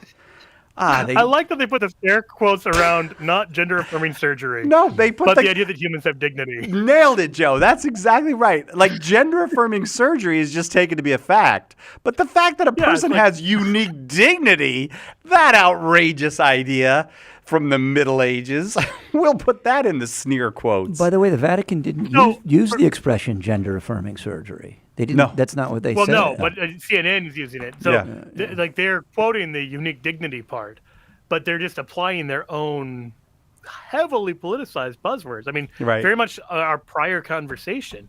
Gender-affirming surgery is a value judgment. It says your gender is the thing in your head, not the bodily reality. And this surgery is affirming the reality rather than what it actually is, which is denying the reality. Your gender is your sex. Which is why I must say that I'm impressed that Uri Berliner did his report on NPR. And I have tried to find any reporting about Uri Berliner's thing about NPR on CNN, and they are not reporting about it. They have 2 opinion pieces about it. But no, and they do have one report today that says Berliner got or resigned his position, but they didn't talk about that. They didn't do any panel discussions with Anderson Cooper about that because they don't want to talk about it. This is exactly what's going on at CNN. Of course, they don't want to talk about it. But I want to read you the first paragraph of their reporting on this Vatican document, which, by the way, I didn't count how many topics it goes over, but it talks about sex abuse, it talks about prostitution, it talks about abortion, it talks about immigration, it talks about not paying a fair wage, all these things. This is what CNN, their first paragraph of reporting on it says. The Vatican has issued a strong warning against, quote, gender theory, and said that any, quote, sex change intervention risks threatening, quote, the unique dignity of a person in a new document signed off and approved by Pope Francis. Can you get more sneering, sniveling, and deceptive than that? That's my question to you. Just for That the should have been our record, poll there are question. 12, yes. CNN, a news organization. in Yeah, quotation a so-called marks. news organization. Thank you, Joe. There's 12 topics it covers, and you would think from this that the Pope had just approved a document that was like, we should go beat up trans kids or something. Yeah. And of course, it's like, that is such a massive distortion of what's actually said, which is, modern gender theory actually does great violence to the human person. Yeah. And let's talk about that and analyze that rather than the kind of sneering dismissal that you talk about. Because the document, I think, is very even-handed in its treatment. Yeah, well, okay, so we'll talk about the document when we come back. I just was so impressed with the headline and first paragraph of CNN's reporting. It says everything you need to know about CNN. It doesn't tell you anything about what Pope Francis or the Vatican had to say, but it tells you everything you need to know about CNN. We'll continue by looking at the actual document after this on Catholic Answers Live.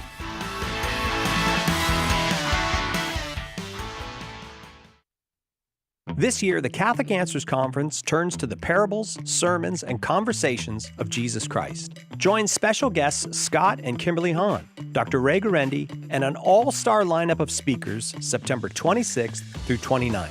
Spend time with your favorite Catholic Answers apologists and our special guests right here in beautiful San Diego. Seats are still available, but going fast. Use promo code EARLY to save $50 and register today at CatholicAnswersConference.com. When it comes to Catholic teachings about Mary, there's one question we hear more than any other. Where is that in the Bible? The answer? Everywhere. In Bible Mary, the Mother of Jesus and the Word of God, Father John Weiss opens Scripture to reveal a Mary who has been hiding in plain sight. Order your copy of Bible Mary today at shop.catholic.com or ask for it at a good Catholic bookstore near you. When the resurrected Jesus appeared to disciples on the road to Emmaus, they didn't recognize him until the breaking of the bread. The same is true today. In the Holy Eucharist, we really meet Jesus. In The Eucharist is Really Jesus, author Joe Heschmeyer explains how knowing Jesus in the Eucharist is the key to understanding all of Christian faith. Order your copy of The Eucharist is Really Jesus today at shop.catholic.com or get it at a good Catholic bookstore. If you're not a Bible scholar, the full message of how the Sunday Mass readings fit together can be tough to comprehend. Apologist Carlo Broussard is here to help. Join Carlo every Friday for the Sunday Catholic Word podcast.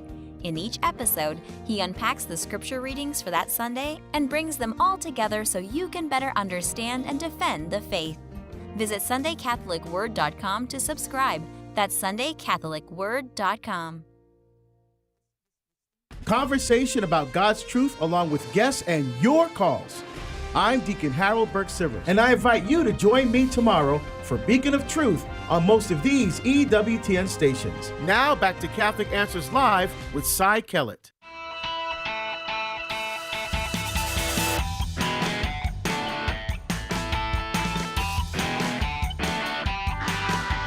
Welcome back to Catholic Answers Live. It's the Flannel Panel, Joe Heschmeyer, Chris Check here as our guests, and we're talking about the news of the world from a Catholic perspective. And here's a little Catholic news of this document on infinite dignity, which was received into the world of the media as, I think they're somewhat shocked and maybe their feelings are hurt because they thought Pope Francis was on their team about some stuff and they had never actually listened to him. And he's always said, I mean, he's the Pope who called gender theory demonic. So I think they were not listening, and now their feelings are hurt because he came out and I say he came out because he approved the document and was very harsh on gender theory. But it's not a document about gender theory. That's right. It's much bigger than that. It's infinite. But I think it's infinitely bigger. Yeah. I see what you did there. Like the thing, so I know a lot of people are upset about the language of infinite dignity, which is the language St. John Paul II uses. Once. But I think, yeah. On one occasion in 1980 at an Angelus address or something. Well, explain to me the controversy over the infinite dignity, because there is a kind of... So there's two ways you could understand it. One is to say humans have a dignity like infinite in the way God has an infinite dignity. Which would be And wrong. that's not what we believe. That's No. not what, yeah. And I don't think it's what the document is trying to suggest or teach. So, Joe, let me The ask you: other is- does the document suggest? It seems to me to suggest or state that man's dignity is in fact ontological. That it's something of his being in his nature. Because the document says this is knowable by reason. Yeah. Not That- by yeah. not by Both of those revelation. things you said are in the document. Yeah, yes. not by revelation. Yeah. Okay, so Yeah, which, by the way, I'm not even certain that's true. Yeah, I think it is. because I you're think it because you're can be created in the image defended, of God. Yes, but you know you have infinite dignity. This is knowable by reason. Oh, Yeah, so the ontological dignity, I think, is knowable by reason, and I think you could put it to the test this way. I don't think history. I don't You think could history. ask, I don't think like- history demonstrates that. I don't think that the. Well, you think you can find plenty of examples in people denying things knowable by reason throughout history. That doesn't disprove it. But this- the fact that some people don't get to where reason could get doesn't mean reason can't get there. But so yeah, that is one of the things that Aquinas would say, that it knowable by reason is not the same as accessible to everyone by reason. Okay, it well- may be that only Because very. I mean, St. Paul says then- the existence of God is knowable by reason. Then but I clearly would. there are atheists nevertheless. Then I would have expected someone to have observed this before Piccolo de Yes. Mirandola or something like that, with these Renaissance nuts. Well, yes, I think that there is a way of getting at it where you could say, okay, what would it cost to get me to sell my house? What would it cost to get me to like give up every material possession I have? And there's realistically some dollar value to all of that. But if you said, what would it cost to Not like very high in my case, like, Joe. I just- torture my child or kill a person or something like this? There's literally no. You could Right. offer the whole world and it wouldn't be worth it. And so in that sense, believers and non-believers alike, if they're sane, act as if human dignity transcends every material thing on earth. And so it belongs to another order of reality. Because I mean, infinity. There are different infinities, and right. And but if you could say human dignity is inexhaustible, that like you could never exhaust the dignity of a human person. I mean, you could replace that with the word infinity. At least that seems. I'm not a philosopher, Joe, but it seems to me that if you could say, and I don't think anyone would say, well, human dignity is exhaustible. There is a point at which you could extinguish all of the dignity. What are some synonyms for dignity? Worth, merit? No, not merit. Worth, value. Yeah, worth. I think. Can something have infinite worth? Yes. I mean, dignity. Yeah, absolutely. Yes. Really? Yes. Worth is something you measure. Now, it can have a very high value or high worth. No, but like, as Joe said, like the life of a child, there's no amount that a direct assault on the life of a child that would compensate the direct assault on the life of a child. It's infinite. You could say to me, I will give you infinite money, wealth, power, whatever. It still could not compensate for the direct assault on the life of a child. How can infinity be a property of something that's created? Because there are different kinds of infinity. Like you could say you could count an infinite number of numbers starting at 1. You could say you could count an infinite number of numbers starting at 10. Well, those aren't the same thing, but they're both infinite. So you can have an infinity that has a starting point. They do seem to me to be the same thing. Because they're both infinite. Like you could say there's an infinite number of numbers potentially between 1 and 2, or between negative infinity and positive infinity. So we do talk about different scales of infinity, like in mathematics. I'm sorry, I interrupted you, Joe. You were going to try to clarify this sort of ontological understanding of dignity that is achievable with human reason, even though the occasions when that's been demonstrated in human history are. Pointed out. No, because I think you find plenty of examples on both sides on this question. You find people who act as if humans have an inalienable dignity that can't be bought or sold for anything in the world. And then you see people who act to the contrary. The idea that something's noble by reason, again, doesn't mean everyone's going to live by that. So, I mean, I guess I'd just respond by saying, if it weren't for the light of the faith, would you imagine you could torture an innocent person for a certain amount of money? There have been lengthy and extensive peer and near universal peer institutions such as slavery that have not gone away until the Christian age. But there were always people who knew it was wrong. Really? Yes. Prior to Revelation? I mean, I'm not talking about servanthood. Certainly the mistreatment of slaves Yeah. was universally like cross-culturally recognized as wrong. Yeah, but apart from Revelation, there were people who at least knew treating people like garbage was contrary to something. But you could take a more extreme example. You could say everybody knows that friendship is a good that should not be violated. That is, every single person knows by the light of reason that you should not betray your friend. How much money would it take to compensate for betraying your friend? There is no amount of money that you should accept to betray your friend, because the friendship with the other person has a certain kind of infinite value. That means that other person has an infinite value. We do know these things. If we don't know them consciously, we intuit them. That anywhere you go in all the history of the world, you said, oh, he betrayed his friend for $1 million. Nowhere goes, that's a good deal. I mean, unless you're morally, unless you're bad. I mean, no good person says that. But our tradition actually... Yeah, Dante puts Brutus in hell. Yeah, the bottom of hell. The bad part. With Judas. Yeah, but Alexander Right. the Great, as rotten a person as he was, and he was in many ways a rotten person, he knows you're not supposed to betray your friends. Right. So that we can know by the light of reason that there are some things that are more valuable than anything else, and one of them is your friend.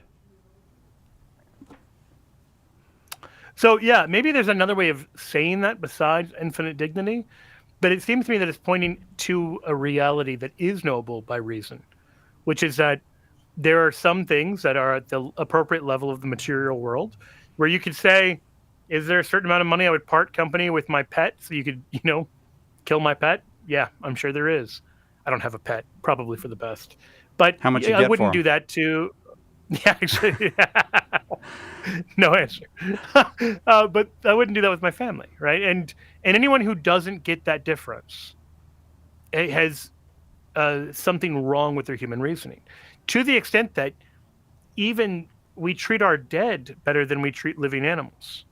Like a dead human is treated with a respect that a living chicken is not. I'm going to accept this principle as you're arguing it. It does make some sense. What I don't understand is how it has application, for example, in the world of guilt or innocence.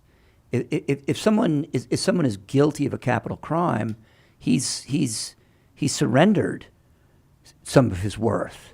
But the document does say that, but it wants to distinguish between ontological dignity and other kinds of dignity. That is, as a being, you cannot lose the dignity of what you are, but you can lose moral dignity. You can lose social dignity. You can lose existential dignity. You can't lose the dignity of what you are. And that's inexhaustible. There's nothing you can do that will take away the basic dignity of what you are, because the God who loves you made you, and he made you in his image. Well, if that's the case, I don't understand how that frees someone guilty of a capital crime simply based on this ontological dignity. I mean, if that were the case, then he should be freed of lifetime incarceration. I think that there is something to that argument. I don't know. I wouldn't be able to argue that, and I don't understand. I do think maybe the only two things that seem to me that have raised controversy among kind of Catholics, I mean, not CNN, but among people who practice the Catholic faith, are the use of the word infinite and the sentence about the death penalty being beneath human dignity. Well, also the treatment of war. The treatment of war? I didn't realize that. Okay, so that also has garnered some controversy. I'm actually sort of sympathetic. Yeah, I mean, in a practical way, and even if I'm not necessarily prepared to follow the philosophical argument that Cardinal Fernandez is making. I'm sympathetic to the idea that it is increasingly difficult to prosecute a just war in the modern period. Now, that's not what the sentence exactly said. It was something along the lines of, very difficult nowadays to invoke the rational criteria elaborated in earlier centuries to speak of the possibility of just war. I actually think that's true, but that has something to do with the destructiveness of modern weapons and things of this nature. Yeah, right. But whether or not it derives from human dignity or infinite human dignity, then maybe Cardinal Fernandez and I might disagree. But also, he's quoting Pope Francis, but notice he says it's very difficult to invoke it. That doesn't seem to mean that it's a Benedict said similar things.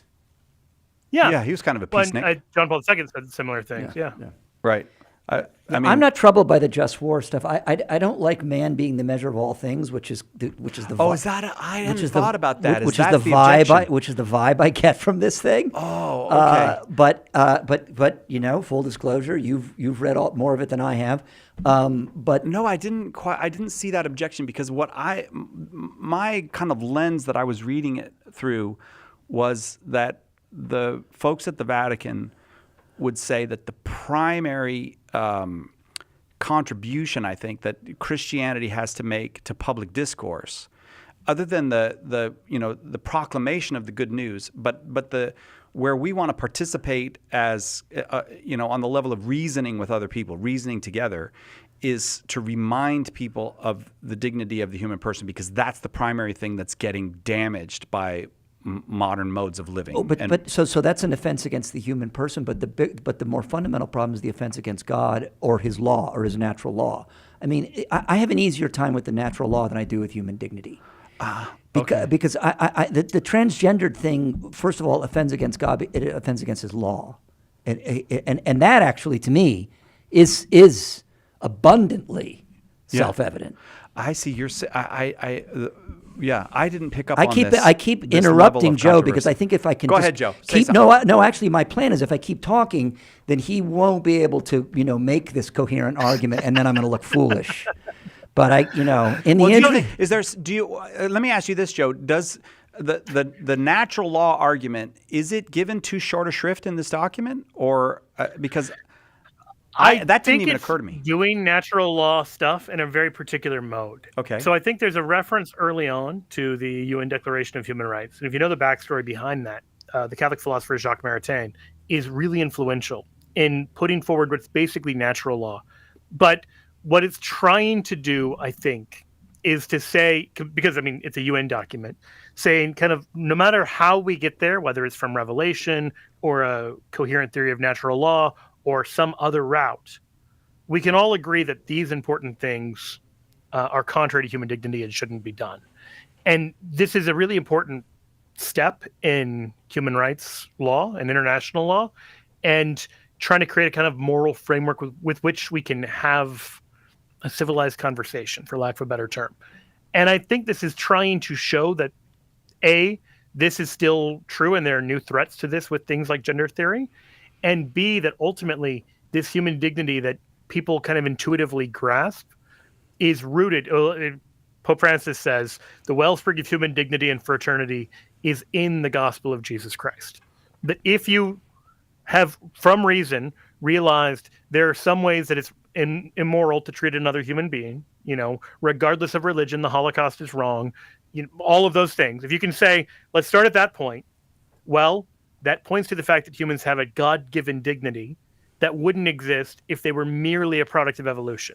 Because if they're merely one more product of evolution, then you couldn't say they have the kind of dignity that you and I know that they do have. You see? So I think it's making an argument to the gospel from human dignity, while also fleshing out what human dignity means in a variety of practical contexts. So I am inclined to conclude that while I certainly agree with Maritain and you, Joe, this has been an unsuccessful political project, and what in fact it has done is created larger, in fact, more tyrannical governments because the things that are done in the name of rights, actually, to our earlier conversation, like killing babies in the name of rights and things of this nature. Well, So the failure to have these kinds of moral and socially moral arguments very clearly rooted in natural law is a difficult path to follow. I think it's been problematic. Well, let me just tell you, when I read this document, I read it to me just as I was going to say normal Catholic, but take that. I know you guys will laugh if I say I'm a normal Catholic. I think you're pretty normal. Am I normal? Okay, so thank you. I appreciate that.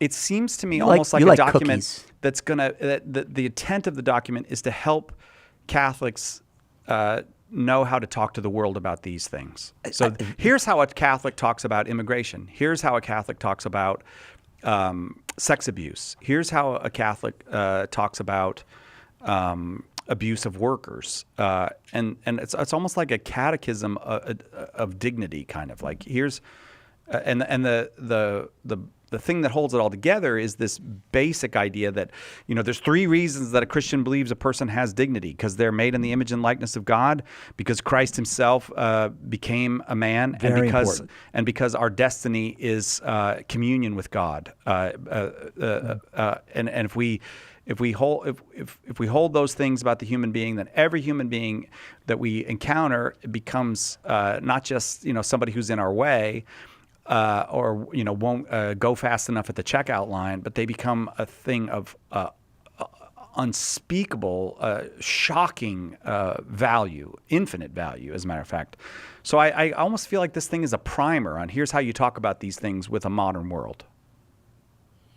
Yeah, I mean, in a way, if that reading is right, and I'm inclined a bit to it myself, it seems to me very similar to the project of people like Robert George and Ryan Anderson in the U.S., where they're doing a lot of, you know, we call somewhat derisively new natural law, to basically say, however you get to the reasons you've gotten to, there are certain things we know to be true, and let's build from that foundation. And as far as poli-sci works, as far as political discourse and all of that, it seems to me to be a perfectly valid project, although certainly not one without failures and limitations.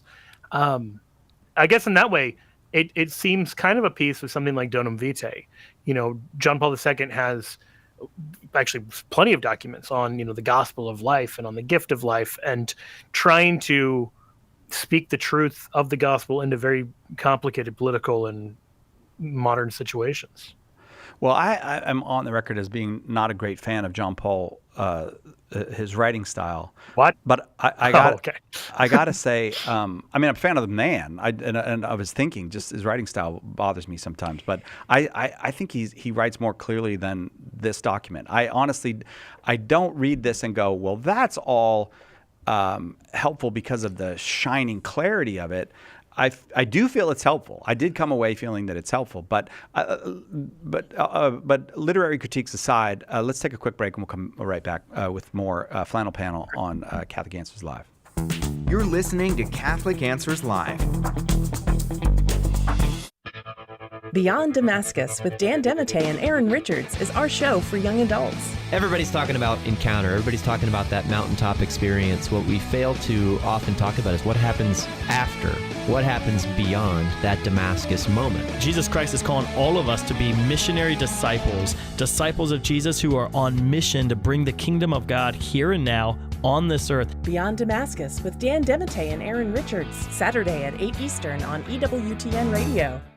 Who was the first Catholic in your family? Were they evangelized by a friend, a coworker, a stranger? Did you ever think that you could be that person that God uses to save a soul? And that soul could save their family, their grandchildren, and generations to come. At St. Paul Street Evangelization, a Catholic nonprofit, we train, equip, and mobilize Catholic disciples to do the urgent work of evangelization. Catholic Answers is supported in part by St. Paul Street Evangelization, streetevangelization.com.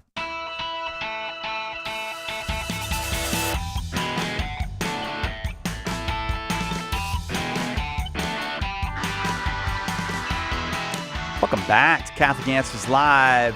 We're it's Flannel Panel. We've been talking about a bunch of different stuff, and we're ending with a conversation of Dignitas Infinita, the new document. It's kind of hard to describe how these documents come out, but so you want to say Vatican, the new Vatican document, but it's under the signature of, or over the signature of Pope Francis. So it certainly seems to reflect his thinking.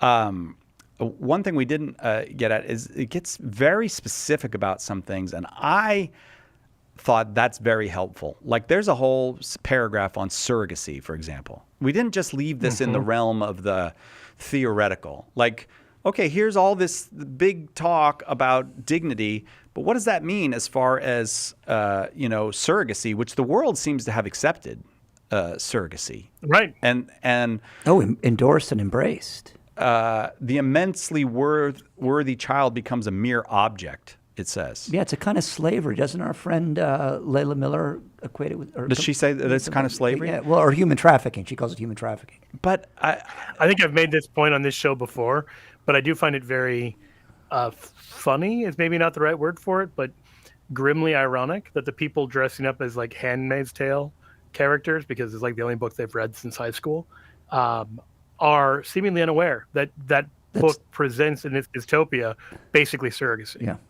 Isn't that something, Joe? I hadn't thought about that. That is an irony. I don't know if it's a humorous irony or like there's painful ironies. That's so sad. Well, the difference, of course, is I choose surrogacy. It's not being forced on me. So if I desire, as long as everyone's on an equal economic playing field, which right. obviously isn't true, right? And the child doesn't choose to be, of course, the product. Yeah, as an oppressed and abandoned South Korean woman who's getting $10,000. From a couple in the United States. This is a perfectly free decision I'm making that perfectly comports with my dignity. I mean, it's worth considering that in the U.S., as in most countries, it's illegal to sell your organs because we don't believe someone who's resorting to that is in a position where they're free to say no. That if you're selling your kidneys, something is so deeply wrong that the person paying you has enough money to buy a kidney for $40,000 and you're poor enough that you need to sell a kidney. You are not in a situation where you can make a free and fair contract. And yet when it comes to the womb, we treat it very differently than every other part of the body and say, oh, no, you can sell that. I know. I mean, you can't sell it in some ways, but you can sell it for surrogacy. Yeah, you can't sell it in some ways. Right. I know libertarians who say it's perfectly acceptable to sell yourself into slavery. Oh, of course. Well, I mean, I think they're nuts. Yeah. Right. But there's a consistency there. Yeah, but the vast majority of people who are everything's a libertarian, contract. Yeah. And so, right, if you're against organ donation, or organ donation for money, and if you're against prostitution, but you're in favor of surrogacy, I have to tell you, I don't understand the through line of your thinking that leads you to those three positions, or how you could hold those three together. Which is why a lot of people will say, fine, let's have prostitution and let's sell our organs. Like I do think we have to be careful with the moral arguments we make, because you think you're saying something ridiculous, but the other side goes, no, all right, let's do that. Yeah, we're like, fine. Prostitution for an arm and a leg? Like, we used to think it was outrageous when we would make the argument, well, if you can kill a baby who's 6 months gestation in the womb, why can't you kill a 6-month-old baby who's been born? And that used to be like, oh, that's our ad absurdum argument. It's not an ad absurdum to a lot of people. They go... And I say that they do this because they've done this on this show, and many more than one or two times. They've said, "Yeah, I agree with you. Why shouldn't we just kill 6-month-olds if it's not working out? If it's I thought I loved you, but I'm out of love now. I've run out of love. So why can't we just kill them? Yeah. There is no ad absurdum argument anymore. No, because we kill the elderly. One. It can still be helpful presenting those for a couple of reasons. Because people listening to that realize the barbarity of a certain position when you see someone just take it to its logical limits and you say, oh, okay, I actually don't want to get on this train if that's where it's leading. And two, I think sometimes the people themselves will realize like something feels wrong about me defending that position. But the last thing I'd say is the reason we don't do that is because everyone should know on some level a 6-month-old has infinite dignity. I knew where you were going to end it. I hope the stories weren't all downers this time. We try to have some. We try to do some uppers. We're going to have a lot of fun on the Catholic Answers Cruise. Because we do have a lot of fun together. So come on the Catholic Answers Cruise with us. Yes, CatholicAnswersCruise.com. June 29th, we start in Montreal. If you want to come for a couple days early, we're going to go see the Tekeri Tekakwitha. Kateri Tekakwitha. We'll see Blessed Andre, the oratory and all that. And Joe will be there, and I'll be there, and Jen will be there, and we'll be having fun. Find out all about all of it at CatholicAnswersCruise.com. We'll see you next time, God willing, right here on Catholic Answers Live.